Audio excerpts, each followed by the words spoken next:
¿Qué tal? Buenos días, ¿cómo estamos? ¿Cómo empezamos esta semana? Bienvenidos, bienvenidas otra vez a un nuevo programa, Cyber Day, programa número 7. Hoy día especial, Día Mundial de la Lucha contra el Cáncer de Mama. Desde aquí un fuerte abrazo a todas las personas que luchan contra este cáncer y quiero dedicar este programa especial hoy a mi madre, porque mi madre fue víctima de este cáncer. Lo consiguió superar y bueno, y qué mejor que dedicarle este programa a todos ustedes y a ella en especial. Eh, Hoy vamos a tener invitados especiales, como cada semana. Recordarles, ya tenemos nuestras líneas abiertas. Podéis hacernos llegar los mensajes directamente al 622-778890, 622-778890. Ahí nos podéis hacer llegar todos los mensajitos que queráis enviarles a nuestros invitados. Recordarles que podéis escuchar el programa a través de www.radioisora.net, en la app también de Radio Isora y nos podéis ver a través del Facebook Live. Hoy también darle las gracias al amigo Cito Simanca de Onda Tagoror, que gracias a él está conectando Cyber Day con Onda Tagoror y se escuchará en diferentes puntos de las islas. Como bien les comentaba, hoy vamos a tener como siempre, como cada lunes al empezar, nuestro amigo y compañero José María González, director del Observatorio de Criminología Vial. Después tendremos a un nuevo invitado, la primera vez que está aquí en Cyber Day, en Radio Isora. Él es Enrique Hormigo, presidente de la Asociación Profesional de Detectives Privados de España. Después haremos, como siempre, un descansito de 2 minutitos y volveremos con David Pérez Esparzar, que es titular del Centro Nacional de Información CNI en México. Me comenta, bueno, antes que nada, buenos días también, compañero José Pérez. Me comenta que ya realización, que ya tenemos al otro lado de la línea telefónica, como siempre, a nuestro querido amigo y compañero José María González. Buenos días, José María, ¿qué tal estás? Hola, buenos días, Sergio. Muy bien. Sí, hemos Encantado de estar empezado. otro lunes más con vosotros. Muy bien, nosotros como siempre encantados de tenerte aquí y bueno, y esperamos que hayas comenzado esta semana fuerte, ¿no? ¿Qué nos vas a traer hoy, José María? Porque todas las semanas nos traes algo nuevo. Mira, pues hoy quería hablar un poco sobre el tema de la imprudencia grave o menos grave en la siniestralidad vial. Que veamos un poco las diferencias entre una y otra para que dar un poquito los conceptos claros a los oyentes. Vale, las imprudencias graves y menos graves en la siniestralidad vial. Ahí podríamos hablar, por ejemplo, cómo podríamos definir, por ejemplo, el delito imprudente. Sí, mira, el delito imprudente lo podemos definir como la conducta humana que, por inobservancia de un deber de cuidado, produce un resultado dañoso previsible en un bien jurídico protegido por la ley. Eso es lo que es un delito imprudente. Y después ya, en general, ¿vale? Las imprudencias, como hemos dicho, tenemos las graves, menos graves, y después tenemos, aunque no entra en delito, la imprudencia leve, que daré un pequeño detalle ahora al final de todo esto. Vale, todo esto está contemplado, esto que me estás comentando, todo contemplado dentro del Código Penal español, ¿verdad? Sí, mira, la última reforma que ha habido del Código Penal referente a la siniestralidad vial fue la Ley Orgánica 2 del 2019, hace un año y poco relativamente. Cuando se habló tanto, se introdujo los cambios por el delito de fuga. Cuando entró el delito de fuga de la escena del siniestro, entró el cambio en la imprudencia. Para agravar el tema de los atropellos que había sobre todo a peatones y a ciclistas. Aquel boom que hubo y el revuelo que hubo, se introdujeron estas modificaciones. Vale, bueno, con el tema de los ciclistas y eso, José María, bueno, últimamente aquí en Canarias se han visto algunos vídeos que han colgado los usuarios, donde hemos visto adelantamientos realmente arriesgados.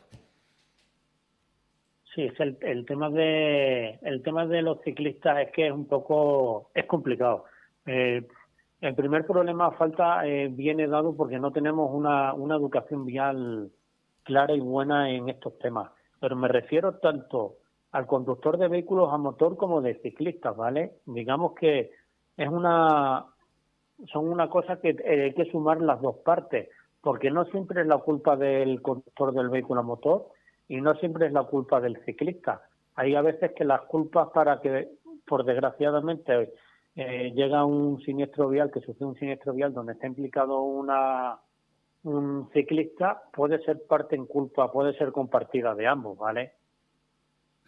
Tenemos que, esto podríamos hablar en un programa detenidamente sobre el tema de los ciclistas y la conducción, que yo creo que hace falta también. Pues sí, por aquí lo estoy apuntando ya para que lo tengamos Ahí. para el próximo programa. José María, las diferencias, coméntanos el tema de las diferencias entre imprudencias graves, esto porque todo esto viene recogido, me imagino que en cada artículo del Código Penal, ¿no? Específico. Sí, cuando hablan sobre el tema de las imprudencias, con esta última reforma quedó un poco más específico lo que para que para que los jueces no tengan que dirimir ni entre qué caso es una imprudencia grave o menos grave, ya el Código Penal con esta última modificación nos dio unos apuntes muy claros.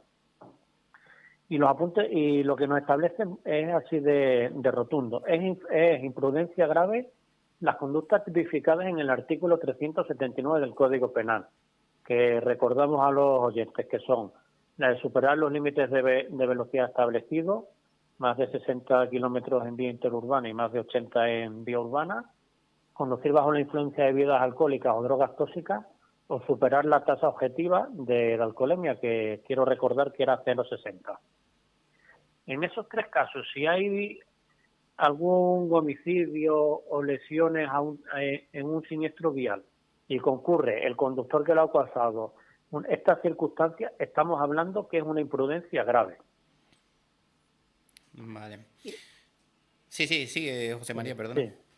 Y después, si es y para que sea imprudencia menos grave, nos establece el Código Penal que son las infracciones tipificadas en el artículo 76 de la Ley de Tráfico, que son las infracciones graves, como por ejemplo circular a velocidad superior a la establecida pero sin llegar a ser delito, no respetar una señal de ceda al paso de stop, circular sin las luces cuando hay que llevarlas puestas. Todo este tipo de infracciones que son graves a la Ley de Tráfico son imprudencia menos grave hacia el Código Penal. El propio Código Penal ya nos queda muy claro lo que quiere decir y las conductas que son tipificadas de una clase u otra. Es la diferenciación que tenemos entre ambas y que ayuda mucho al juzgador a poder dirimir qué infracciones tenemos, porque cabe recordar que si es infracción grave, las penas son más superiores que las menos graves. Pues vale, está bien ese detalle, José María, para tenerlo muy en cuenta lo que acabas de comentar, ¿no? Las imprudencias graves, eso, superar los límites de velocidad, conducir bajo las influencias de bebidas alcohólicas, las drogas, ¿no? Que es lo que más se ve mucho por ahí, ¿no? Sí, se ve bastante, por desgracia, ¿no? Mira, y como todo esto, quiero poner un ejemplo sobre, por ejemplo, en el homicidio imprudente dentro de la siniestralidad vial. Como para que veamos la diferencia de todo esto que estamos hablando, un ejemplo claro. Serio, voy a poner. Vale. Por ejemplo, si el homicidio está causado por el conductor, ¿vale? Hablamos en el coche y atropella a un peatón. El conductor iba, por ejemplo, influenciado por el alcohol o drogas, entonces ya hablaríamos de una imprudencia grave.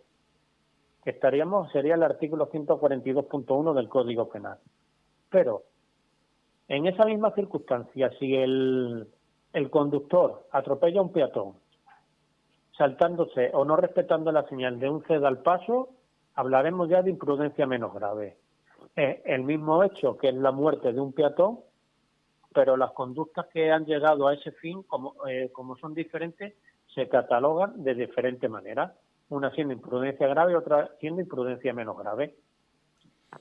Para que vean, para que escuchen los oyentes la diferencia que tenemos entre ambas. Y este mismo caso también pasaría igual con las lesiones. También las lesiones que son penadas o son castigadas por nuestro Código Penal son las que tienen un tratamiento médico quirúrgico o las que tienen pérdida de inutilidad de algún órgano o algún miembro principal. Si hay que amputarle o pierde un dedo, un brazo, un ojo, o si pierde o le queda inútil a un órgano o miembro no principal, ¿vale? Pero también serían los mismos casos que he comentado en el homicidio. Todo depende de la imprudencia, si es grave o menos grave y la causa que lleva a cometerlo. Recordar, imprudencia grave causada por velocidad, influencia de alcohol o drogas o la tasa de alcohol objetiva.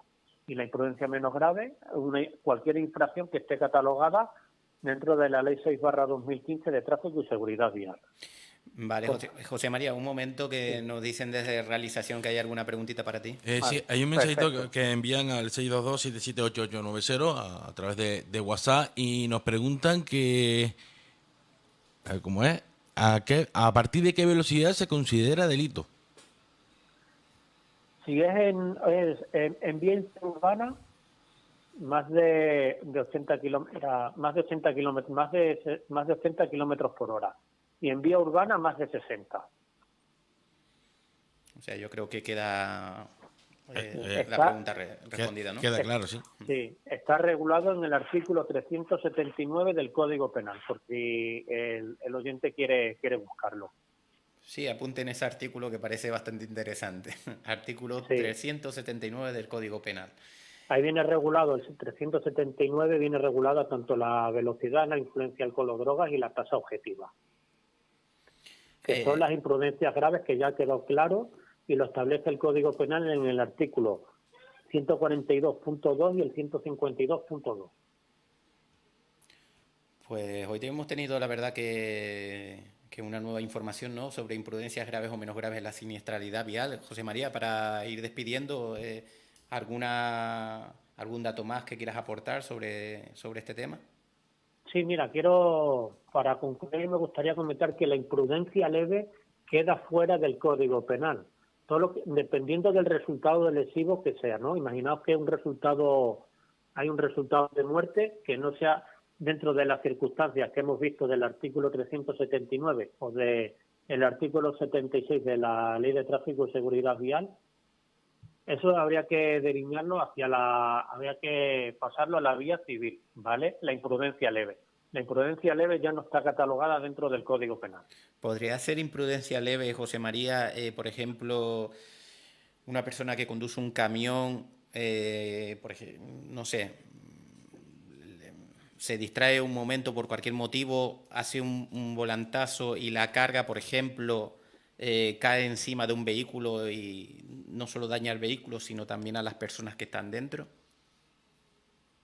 Pues es un tema así a voz de pronto, creo que no sería imprudencia leve, porque el conductor tiene una obligación de llevar la carga bien asegurada para que en el caso de vuelco o de la circunstancia que tú me has comentado no se caiga. Normalmente, prácticamente cualquier atropello, homicidio, lesiones que haya derivadas de la siniestralidad vial van a ser imprudencias graves o imprudencias menos graves, porque si nos ponemos a leer el catálogo de infracciones, en el artículo 76 se recogen muchas de estas circunstancias, y imprudencias leves quedarían casos muy raros y muy difícil de coger y de poder averiguarlo. Aunque voy a intentar a ver si a lo largo de la semana encuentro algún caso de imprudencia leve y lo comentamos el próximo lunes, para que quede todo bien claro. Perfecto, José María, pues como siempre un placer, ¿no?, que nos aportes todos estos datos sobre nuestra seguridad en la carretera, y te esperamos la próxima semana con más temas de actualidad y sobre todo a ver si podemos retomar lo de esa información de los ciclistas, ¿no?, que creo que podríamos dar una información bastante valiosa. Sí, la semana que viene, si queréis, hablamos sobre el tema de los ciclistas. Perfecto, José María, pues nada, te mando un fuerte abrazo, muchas gracias y nos vemos la próxima semana aquí en Cyber Day. Un saludo a todos y que paséis buena semana. Hasta el lunes que viene. Venga, un fuerte abrazo. Pues, adiós. Ya lo han escuchado ustedes a José María González, director del Observatorio de Criminología Vial, que hoy nos ha traído, la verdad, que algo que siempre es bueno aprender, las imprudencias graves o menos graves en la siniestralidad vial. La verdad que has dejado unos artículos importantes aquí. Intentaremos también compartirlos con los oyentes para que lo tengan en algún sitio en las redes sociales para que lo puedan ver, por ejemplo, ese famoso artículo al que hacía mención el artículo 379 del Código Penal. Bueno, ahora nos vamos a ir a hablar con Enrique Hormigo. Él es el presidente de la Asociación Española de Detectives. Es la primera vez que va a estar aquí en Cyber Day y en Radio Sora. Y bueno, vamos a saber un poco más sobre la profesión de los detectives y por qué se crea esa asociación también. Me comenta mi compañero que ya está, ¿no? Ya tenemos al otro lado a Enrique Hormigo, presidente de la Asociación Profesional de Detectives Privados de España. Enrique, muy buenos días. Hola, buenos días. Muchas gracias por la invitación. Oye, un placer tenerte aquí, la verdad, después de haber podido conversar contigo y conocerte un poco más a ti y también a esta asociación profesional que tú lideras y que sé de primera mano que hace una gran labor en la sociedad. Hombre, pues sí, realmente esta asociación es muy necesaria porque, claro, el problema que tenemos los detectives privados es que hay mucha literatura, mucho cine, pero se conoce muy poco de nosotros. Entonces, bueno, pues esta asociación desde hace mucho tiempo ya está haciendo una importante labor, lógicamente, pues también para que se nos pueda conocer a nivel general, del público y del ciudadano en general, lógicamente. Has dado en el clavo, Enrique. Yo creo que tú eres la persona idónea y así lo consideramos desde aquí, desde Radio Sora, para que Bueno, muchas explicara, ¿no? la profesión del detective, porque sabemos que la investigación privada en España, que es una actividad que está reservada a los detectives privados legalmente habilitados, reconocida y regularizada en la Ley 5/2014 de Seguridad Privada y en el Real Decreto 2364 de /1994. Nosotros querríamos saber desde tu conocimiento, desde tu profesión, ¿no? Realmente, ¿qué es un detective privado, Enrique? Bueno, un detective privado pues está perfectamente definido en lo que es la Ley 5/2014 de 4 de abril de Seguridad Privada, como bien has comentado. El artículo 48 lo define. Bueno, ¿qué es exactamente lo que dice el artículo 48? Que los servicios de investigación, más o menos literalmente, que los servicios de investigación privada a cargo de los detectives privados consistían en la realización de las averiguaciones que resulten necesarias para la obtención y aportación por cuenta de terceros legitimados de informaciones y pruebas sobre conductas o hechos privados, bien en el ámbito económico, laboral, mercantil, financiero y en general en la vida personal, familiar y social.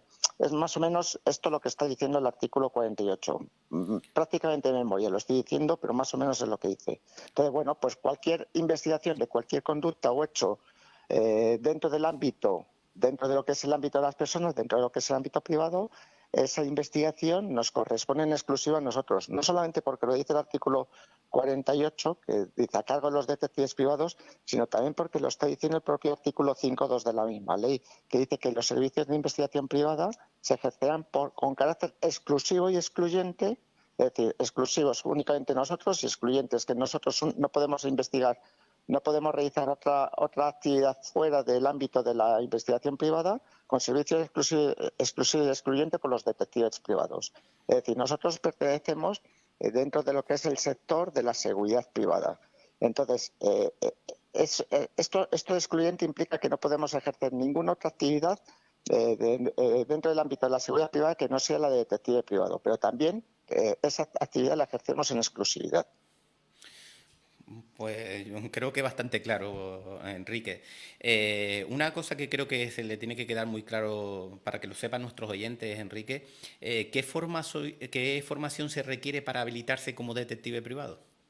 Bueno, pues me alegra que me hagas esta pregunta porque realmente los detectives privados españoles somos los más preparados y los mejor preparados del mundo. De hecho, somos un referente a nivel internacional Pues porque lógicamente tenemos una preparación muy superior a la que puedan tener otros países que estamos siendo copias ya de estos países, sobre todo europeos. Necesitamos digamos que nosotros necesitamos 3 años de universidad, son 3 años en las universidades, pues para poder obtener el título. Luego, una vez que tengamos el título de detective privado, necesitamos obtener la correspondiente habilitación expedida por el Ministerio de Interior a través de la Dirección General de la Policía. Para eso, lógicamente, tienes que estar libre de lo que son antecedentes penales y demás, y cumplir una serie de requisitos que nos establece el propio Ministerio de Interior. Pero sí necesitamos esa titulación universitaria. Al contrario de otros países bueno, pues que con una licencia administrativa, en algunos de ellos sí se está ejerciendo la profesión. Pues hay que dejarlo muy claro eso, Enrique. O sea, estás comentando que se necesitan 3 años de estudio para habilitarse, o sea, por lo menos para tener la formación que te pueda habilitar para obtener lo que es el TIT de detective privado. Para obtener la TIP necesitamos previamente a obtener esa licencia administrativa, a lo que es la TIP, la tarjeta de identificación profesional, necesitamos previamente esos 3 años de estudio específicos para el ejercicio de la profesión de detective privado. Efectivamente, sí. Enrique, otra cosa que creo que también a los oyentes les gustará saber, ¿qué función realizan los detectives privados? Bueno, los detectives privados, a ver, nosotros estamos realizando una importante función social, una importantísima función social. Digamos que en contra de opiniones decimonónicas, que la gente ya, digamos que se pierde, que piensa que nosotros lo que hacemos es investigar infidelidades, también lo hacemos, lógicamente, pero eso es prácticamente un 5% de lo que es el montante social. Nosotros cumplimos una importantísima labor social, porque nuestro trabajo fundamental consiste en detectar dónde está la trampa en un momento determinado, en una situación determinada, dentro del ámbito económico, laboral, mercantil, financiero, de tal manera que, bueno, nosotros lo que hacemos. Pongo un ejemplo. Pues, por ejemplo, pues una baja fingida, presunta baja fingida de un determinado trabajador. No solamente estamos haciendo un servicio a esa empresa de ese trabajador que está realizando que está realizando una actividad que no debe realizar, ¿no? Sino que también a la propia seguridad social, pues porque se está ahorrando unos costes importantes. O a la inversa, es decir, pues a lo mejor pues un falso ERTE por parte de la empresa, que nosotros estamos detectando eso, pues y eso va a revertir lógicamente en las arcas del Estado, pues porque la seguridad social se va a estar ahorrando pues un dinero con nosotros. Igual que esto en cualquier otra faceta, pues por ejemplo en fraudes al sector asegurador, pues hombre, pues cuanto más fraudes detectes, digamos que la economía del país funciona mejor. De tal manera, pero ya no solamente eso.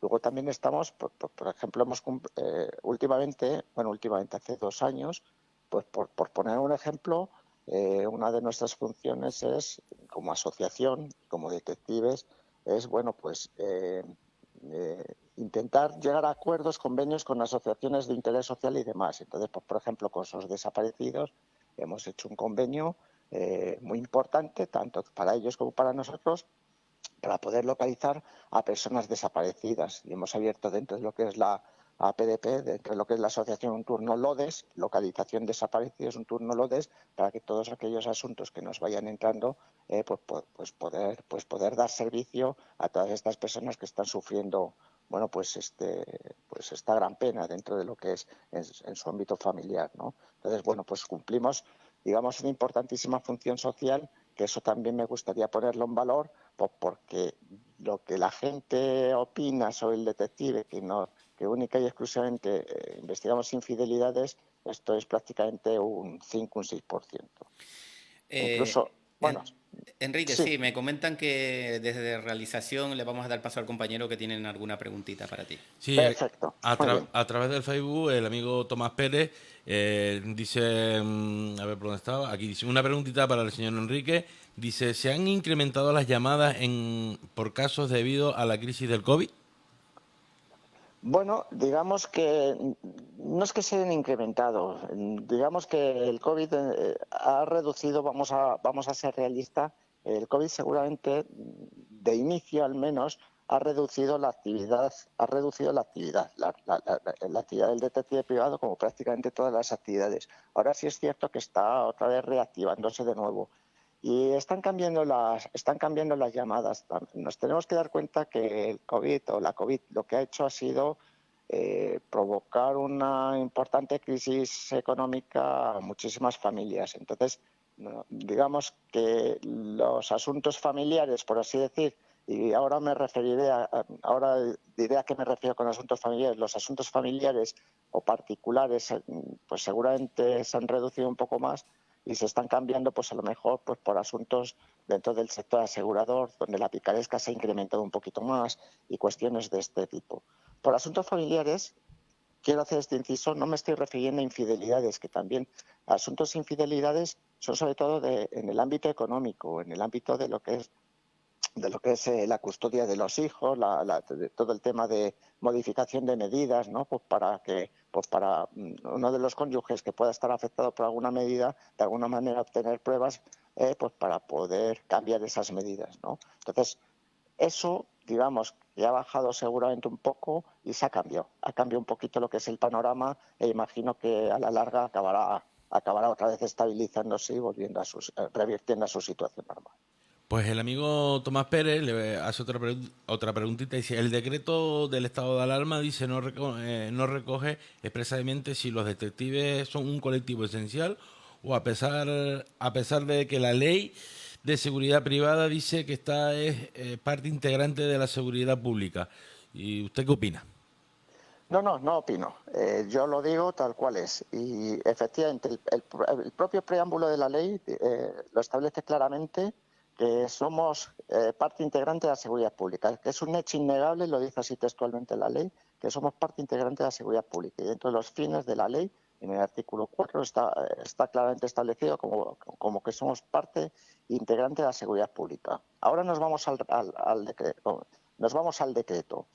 ¿Qué es lo que el decreto, digamos que no estaba claro al efecto? Entonces nosotros lo que hicimos, teniendo muy claro, nosotros por nuestra parte, que éramos servicios esenciales, nosotros los detectives, no solamente esta asociación en sí, sino todas las demás asociaciones y colegios, teniéndolo muy claro, pedimos una consulta a la Secretaría de Estado de Seguridad. Y la Secretaría de Estado de Seguridad dijo que efectivamente estábamos incursos dentro de lo que era la ley y, por tanto, éramos servicios esenciales y podíamos seguir desarrollando nuestra actividad profesional pues como servicios esenciales que efectivamente somos. Con lo cual, no es lo que opine, es lo que dice la propia Secretaría de Estado, que somos servicios esenciales. Y otra preguntita que viene por aquí, el amigo Pablo González dice, ¿cómo se puede uno asociar? Bueno, pues para asociarse es muy sencillo. O bien tienes que ser detective privado, no es necesario que tengas que hayas pedido la habitación, pero sí es necesario que hayas terminado, que por lo menos hayas comenzado los estudios de detective privado.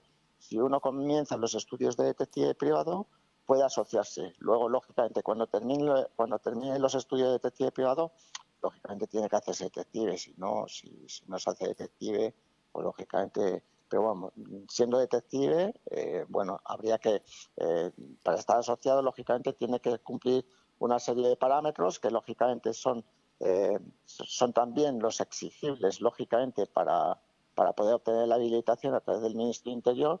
Y luego, bueno, pues uno de los fines de la asociación principales es preservar la ética profesional mediante la aprobación de un código deontológico que lógicamente hay que cumplir, ¿no? Pero bueno, eso es como en cualquier otra asociación profesional, entiendo.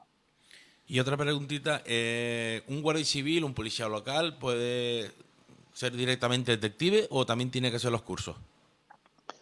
Bueno, esto digamos que en principio tiene que hacer los cursos. Lo que pasa es que sí es cierto que en la ley se establece, hay por ahí digamos, un nicho por donde podrían entrar evitándose hacer los 3 cursos universitarios. Pero en principio, como el reglamento no está aprobado, en principio tiene que hacer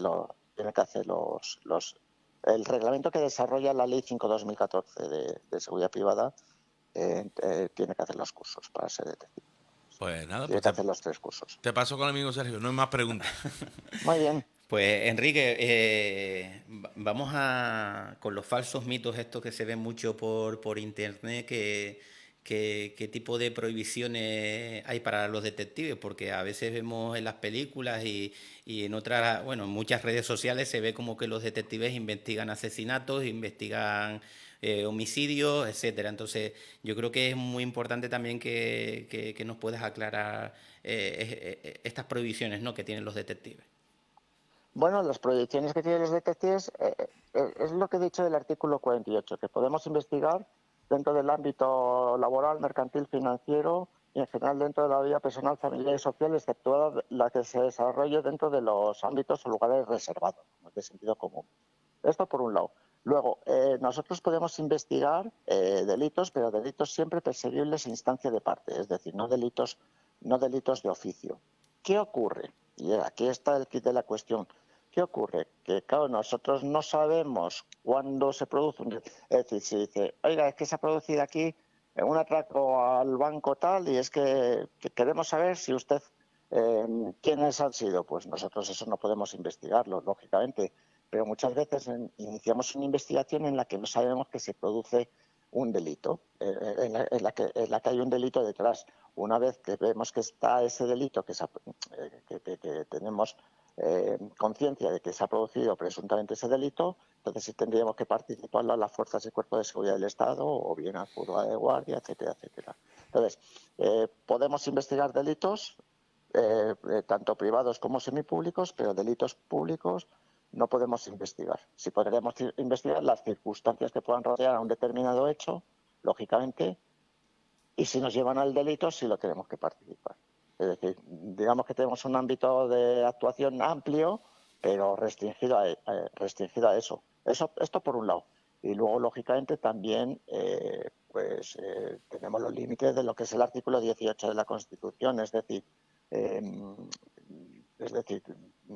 podemos investigar, pero siempre dentro respetando el derecho a la intimidad de las personas y también conforme a los principios que establece el artículo 48.6 de la Ley de Seguridad Privada, que son racionalidad, necesidad, idoneidad y proporcionalidad. Con respecto a esos principios y respetando lo que es el derecho a la intimidad de las personas, pues lógicamente podemos investigar con la limitación de los delitos públicos, pues prácticamente todos los hechos relativos al ámbito de las personas.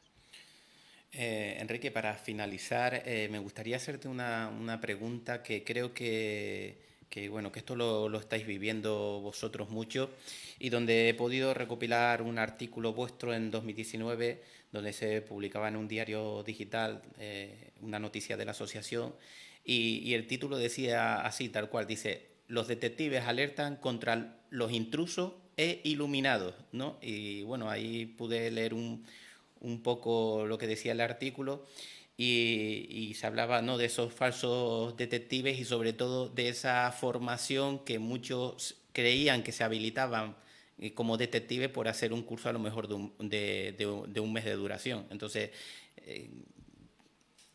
dinos, sea, las pautas sobre todo para no caer en este intrusismo.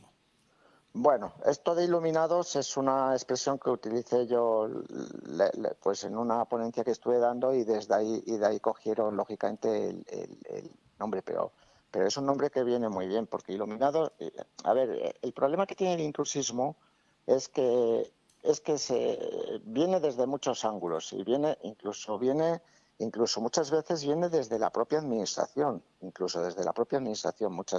muchas veces, ¿no? Donde hay un concurso, pues para investigar, pues vete tú a saber qué, y de repente dices, oye, pero si esto es una conducta, se está investigando un hecho privado sobre una determinada cuestión, esto no puede ser, ¿no? Y iluminados es, pues bueno, pues gente que de repente ha seguido el cuñado del amigo, del hermano, ha seguido no sé qué, ha visto que más o menos se le ha dado bien y dice, qué fácil es esto, pues me pongo un anuncio en tal sitio, en internet y demás, pues porque esto es muy sencillo. Y a eso me refiero con iluminados. Entonces, bueno, lógicamente, a ver, con respecto a esto, y ya no solamente esto, sino también hay muchas academias que sin tener conocimiento de lo que es esto, deciden hacer un curso de detective privado sin saber lo que es un detective privado y deciden hacer un curso de unos meses y que les sirve ya pues para ejercer como detective privado. Y bueno, nosotros desde la asociación lo que estamos haciendo es llamar a todas estas personas, a todas estas academias y decir, oye, esto no se puede hacer, que como hagáis esto vais a incurrir, de momento os vamos a denunciar, pero vais a incurrir en determinados tipos de responsabilidades. Y esto sí me gustaría dejarlo claro, ya que me das la oportunidad. Nosotros, los detectives, tenemos una TIP. Esa TIP estamos obligados a enseñarla, a mostrarla a cualquier ciudadano que nos la solicite. Yo desde aquí sí pido que cuando haya un cliente que contrate un detective privado, exija esa TIP. El detective privado está obligado a enseñarlo. Si no tiene TIP, no puede contratar los servicios de investigación privada, porque eso está regulado como una falta muy grave dentro del artículo 57 de la Ley de Seguridad Privada, que no solamente castiga, no solamente grava, no solamente le coloca la sanción al intruso, sino que también le coloca la sanción al que ha contratado a un intruso sabiendo de que era un intruso. Y esto es muy importante también tenerlo en cuenta. Pues muy bien, Enrique, nos quedamos sin tiempo. Muchas gracias por haber aclarado todo esto, ¿no? Y conocer un poco más la figura del detective privado, la profesión que hay detrás y sobre todo las funciones que se puede hacer y que no se puede hacer y sobre todo de cara a los usuarios cuando vayan a un detective privado que se está anunciando sobre todo en las redes sociales, pues bueno, que ese consejo, ¿no? De que les enseñen la TIC, que así podrán dar fe, sí, acreditar, ¿no? De que realmente es un profesional el que está contratando, efectivamente. Esto es. Exacto. Pues Enrique, muchas gracias por haber acudido a la llamada de Radio Isora y esperamos tenerte pronto otra vez aquí y si vienes para Canarias algún día pues tenerte aquí en los estudios y que nos puedas visitar. Pues cuando queráis, estaré encantado de atenderos. Muchísimas gracias a vosotros. Venga, un abrazo, buen día. Un abrazo. Pues ya lo habéis escuchado, Enrique Hormigo, presidente de la Asociación Profesional de Detectives Privados de España, que bueno, ha hablado de la profesión de detective, ¿no? Yo creo que ha esclarecido muchas cosas aquí y sobre todo esos falsos mitos a los que nos tienen acostumbrados en mucho las redes sociales. Nos vamos un minutito a publicidad y enseguida volvemos aquí en Cyber Day.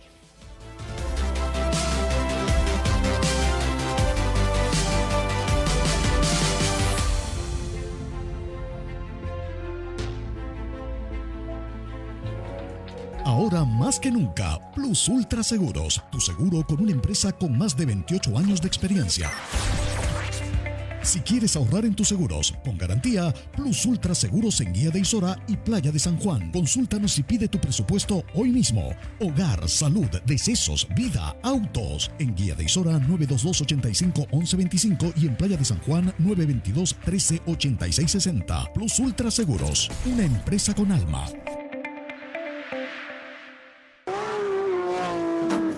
Taller Armas, Tamaimo. Avenida Coronel Gorrín, número 21. Cambio de aceite 1040 por 30 euros. Mecánica en general. Oferta en neumáticos, pre-ITV. Te llevamos el coche a la ITV. Baterías, todo para su coche en Taller Armas. Teléfono 666-96-2092. Taller Armas en Tamaimo tiene la solución para tu coche.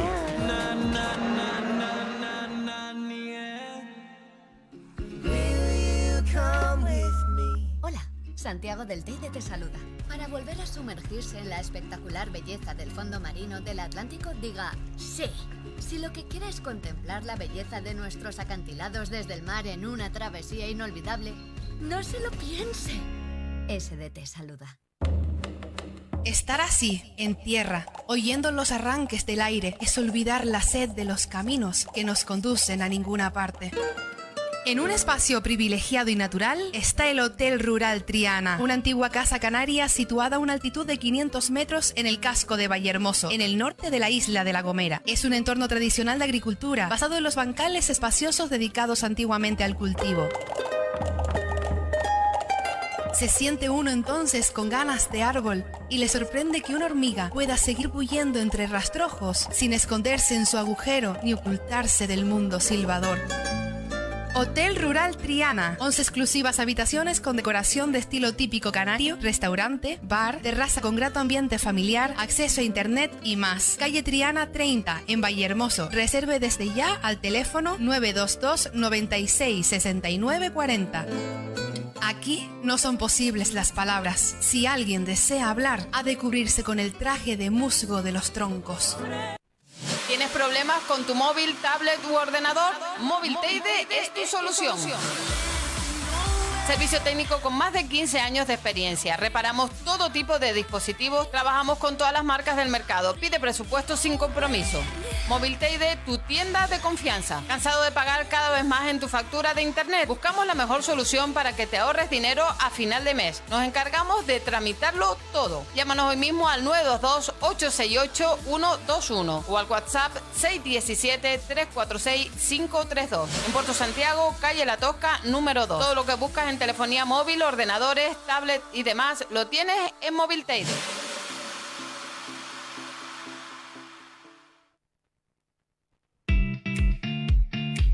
Comienza a ahorrar en la telefonía de tu empresa. Más móvil con Divecon SL. Estamos especializados en asesoramiento y venta de telefonía fija y móvil. Nuestra sede está en Tenerife Sur. Apostamos por vuestros negocios y queremos estar cerca de ustedes. Nos avalan más de 20 años de experiencia y sabemos lo que necesita: calidad y ahorro. Comienza a ahorrar. Fibra 600 megas fijo y móvil con llamadas ilimitadas y 10 gigas de datos por tan solo 35,31 euros al mes. Llámanos al 643-986-001. La fibra más rápida y con mayor cobertura en Tenerife. Ahorra sin más. Vente a Más Móvil. Llámanos y te haremos una oferta personalizada y sin compromiso. Si su empresa necesita ahorrar en telefonía, llámanos al teléfono 643-986-001. Divecon SL, distribuidor autorizado Más Móvil Negocios.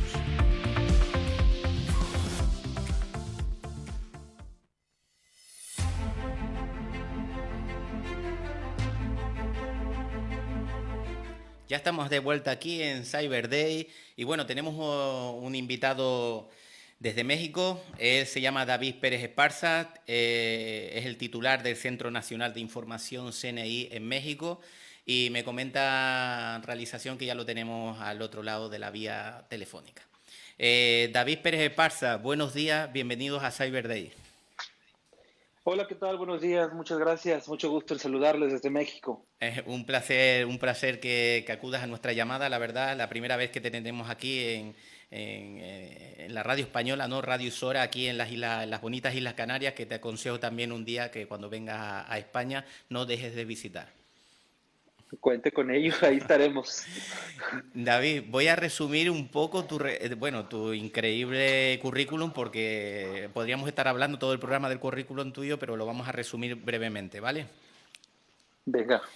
David Pérez Esparza es internacionalista con su especialidad en prospectiva estratégica, egresado con mención honorífica en el Tecnológico de Monterrey. David también cuenta con 3 títulos de posgrado, es maestro en Ciencias de la Seguridad con la especialidad en Crimen Organizado.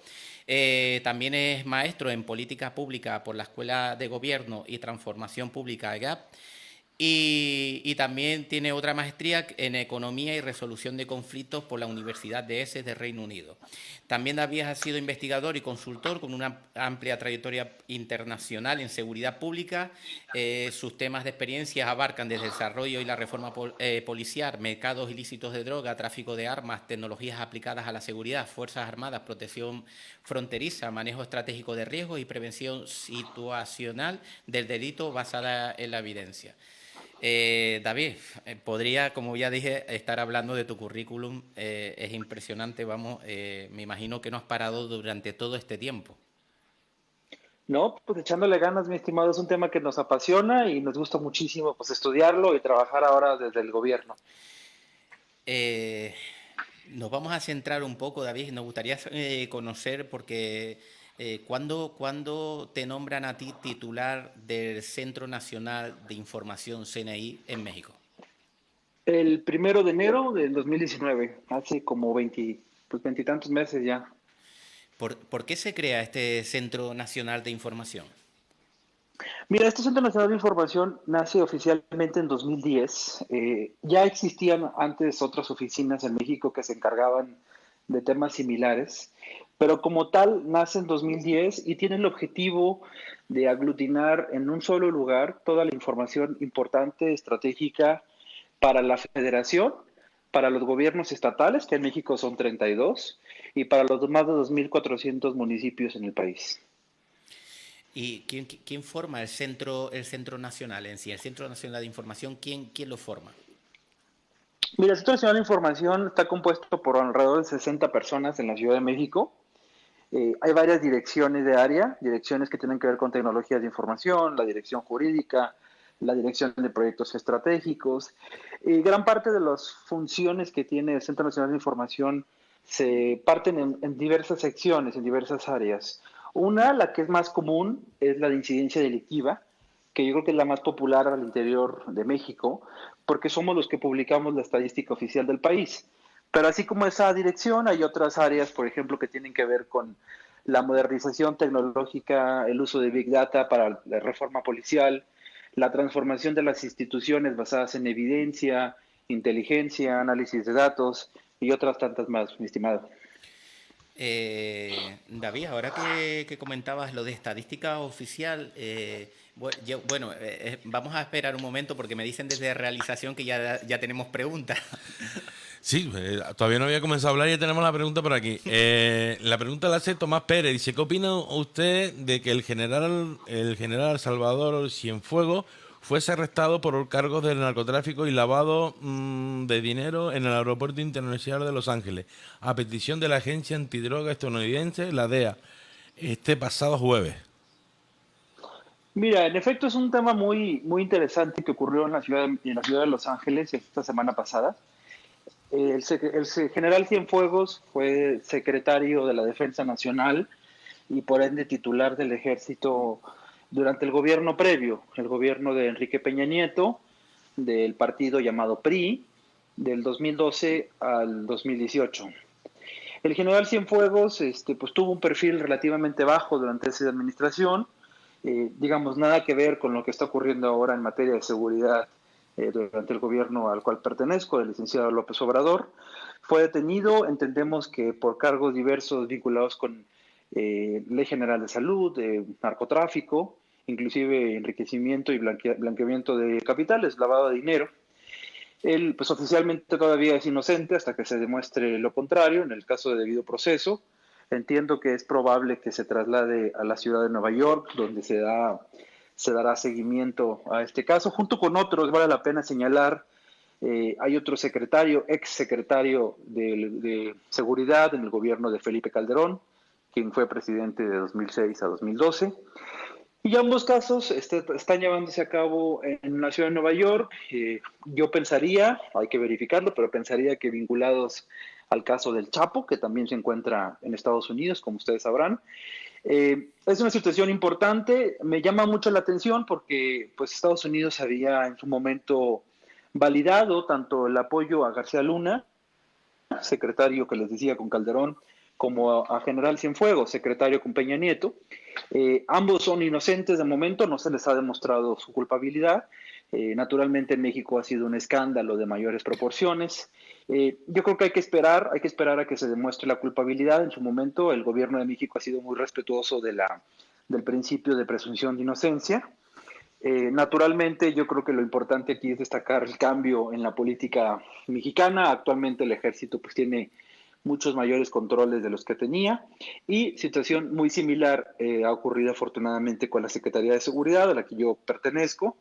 Se han implementado controles como por ejemplo un mecanismo que se llama el polígrafo, un sistema de control de confianza, justamente para evitar que situaciones como las que se daban en gobiernos anteriores no se mantengan, digamos, en este gobierno. Bueno, ha quedado claro lo que nos ha transmitido David Pérez Esparza, que... A través de WhatsApp nos llega otra preguntita. Dice que si el CNI de donde al que él pertenece es lo mismo que el CNI aquí en España. Entiendo que no. En México hay dos centros nacionales que tienen funciones muy similares. Uno es el Centro Nacional de Información, del cual soy titular desde enero de 2019, y otro es el Centro Nacional de Inteligencia. El Centro Nacional de Inteligencia en México antes se le llamaba CISEN, y no soy experto en inteligencia española, pero creo por lo que he estudiado que se parece más el otro CNI, el Centro Nacional de Inteligencia, que la agencia española a la que se refiere nuestro colega. Son dos cosas. Nosotros, digamos, es la información más pública, la información estadística, sí naturalmente vinculada con la inteligencia, pero distinto a lo que es el área de inteligencia, el otro Centro Nacional de Inteligencia, antes CISEN, que digamos hace otro tipo de actividades pues más vinculadas con la protección de la seguridad nacional, ataques terroristas y demás, ¿no? Sí, David, eso es lo mismo te quería comentar antes, que hablabas de lo de la estadística oficial en tiempo real. Vosotros tenéis ahí, por algunas entrevistas que te he visto a través del canal de YouTube, un sistema en el cual se puede ver, por ejemplo, si una persona ha sido, si es detenida ahora mismo, ¿dónde está, en qué lugar está detenida, verdad? Sí, en 2019 justamente yo tenía 11 meses frente al cargo, y propusimos y se implementó un sistema que es único en su género en el mundo, en el cual México es prioritario, digamos, es líder. Se llama Registro Nacional de Detenciones. Es un registro, es una página de internet, lo voy a sobresimplificar para la audiencia.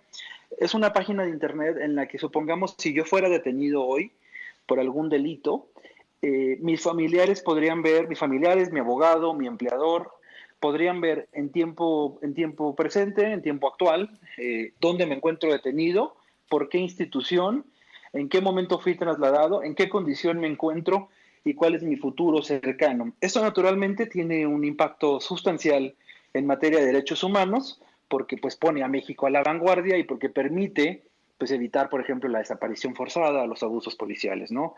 Es un sistema, como les decía, único en su género, un orgullo latinoamericano que estamos implementando, de hecho, en otros países. Estamos ayudando ahorita, entre otros, a Honduras, con el gobierno de Honduras, para implementar un modelo similar, y ya hay una lista, afortunadamente, de países latinoamericanos pues muy interesados. Como se imaginarán, esto tiene un impacto sustancial en las policías, porque pues ya no permitirá, digamos, la tortura, los abusos, los tratos inhumanos, la corrupción, porque esto pues permite, al vincularse, por ejemplo, con las cámaras de solapa o con las cámaras de circuito cerrado, en México tenemos más de 80,000 cámaras en todo el país, pues eso, digamos, controla la fuerza pública y mantiene un régimen internacional de protección de derechos como único en su género.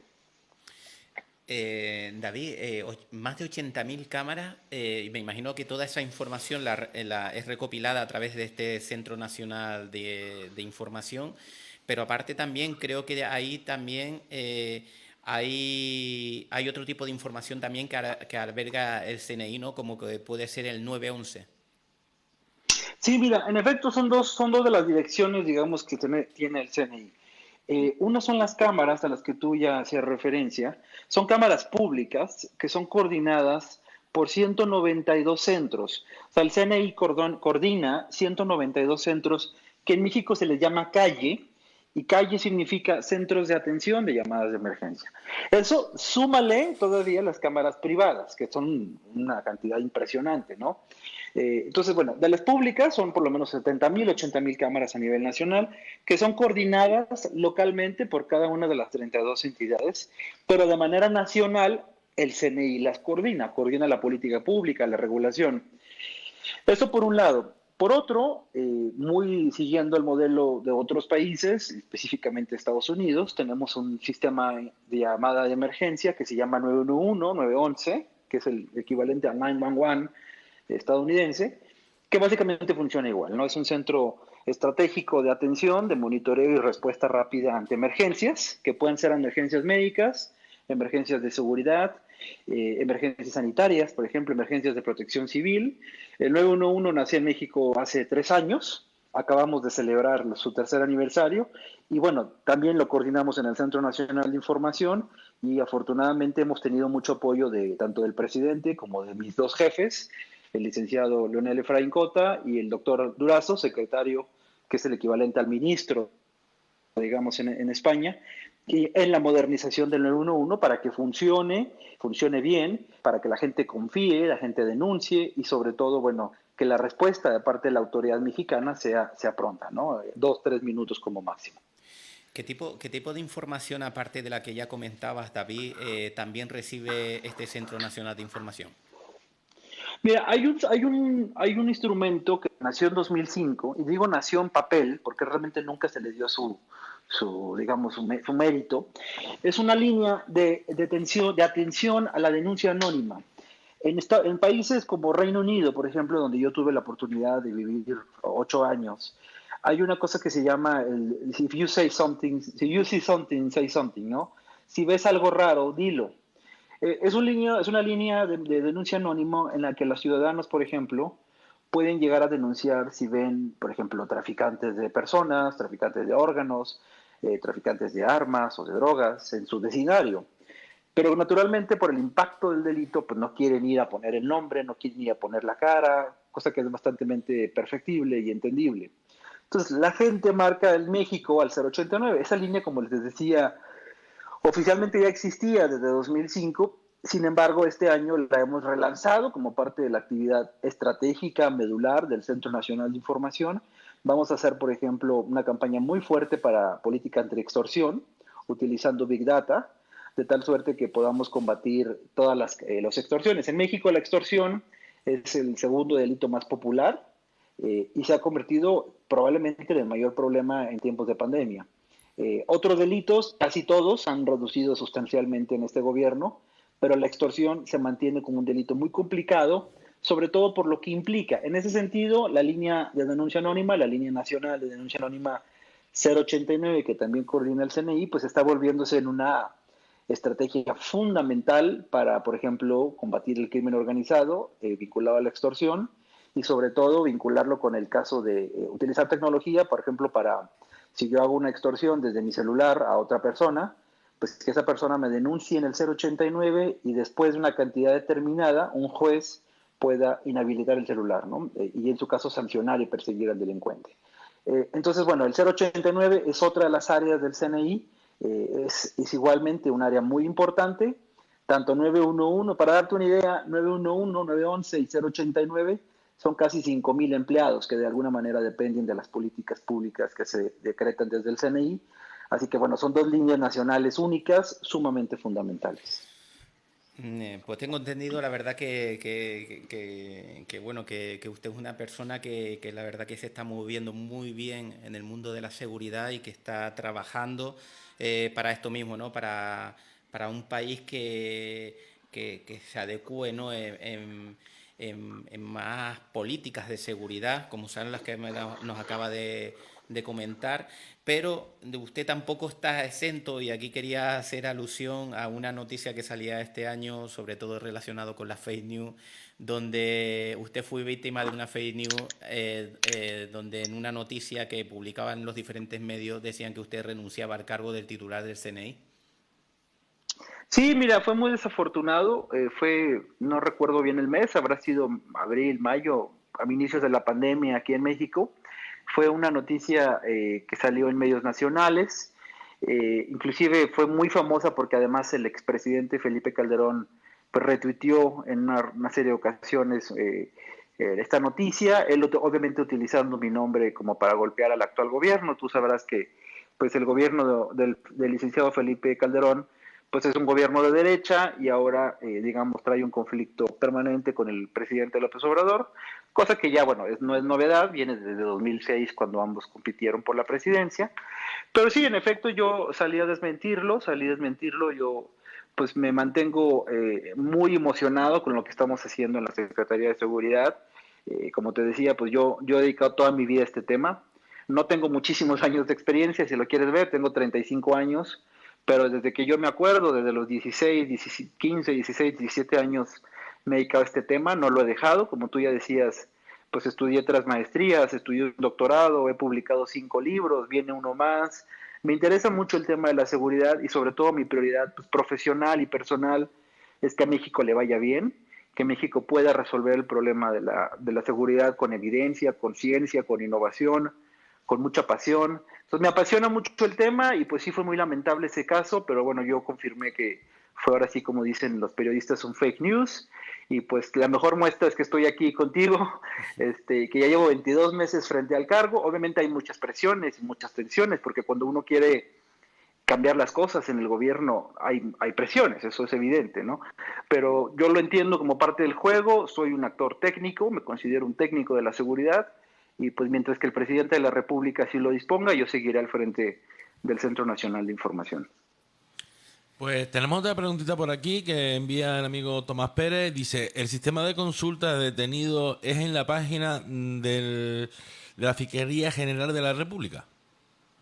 No, la página hay dos, de hecho, qué bueno que menciona eso. Antes así era, había un sistema para delitos del Fuero Federal en la Fiscalía. Ese sistema ya no funciona, porque nada más aglutinaba muy pocas detenciones. En México, digo, no sé si en España funciona igual, me parece que no. En México hay 3 regímenes distintos. Voy a dar un poco de explicación. Las faltas administrativas, que es, por ejemplo, todo el tema de justicia cívica, que es algo muy tonto. Por ejemplo, cuando tú orinas en la calle o cuando traes el sonido muy alto en tus micrófonos, ¿no? En tus bocinas. Eso se llama justicia cívica y es un ámbito municipal. Después viene un segundo ámbito que es el delito de fuero común, que ya implica, por ejemplo, homicidio, robo, secuestro. Y luego viene un tercer tipo de delitos que se llama fuero federal, que son aquellos delitos que atentan contra la unidad, la estabilidad de la federación. Por ejemplo, lavado de dinero, por ejemplo, falsificación de moneda, por ejemplo, terrorismo, sabotaje, guerrilla, ya son cosas mucho más serias, ¿no? Que atentan no contra los ciudadanos, sino contra el propio Estado mexicano. En México, todos esos son el régimen especial del Registro Nacional de Detenciones. Empezamos en noviembre, como te decía, con la parte del Fuero Federal. En abril de 2020, Fuero Común, y en abril de 2021 será la tercera fase, que es, justicia cívica. La página donde ustedes pueden entrar para consultar, por ejemplo, si yo estuviera detenido, es detenciones.sspc.gov.mx, ¿no? Ahí ustedes pondrían, por ejemplo, si David Pérez Esparza ha sido detenido, y si sí, el sistema te va a decir dónde, cómo, cuándo y por qué, ¿no? Básicamente, la página de detenciones.sspc.gov.mx.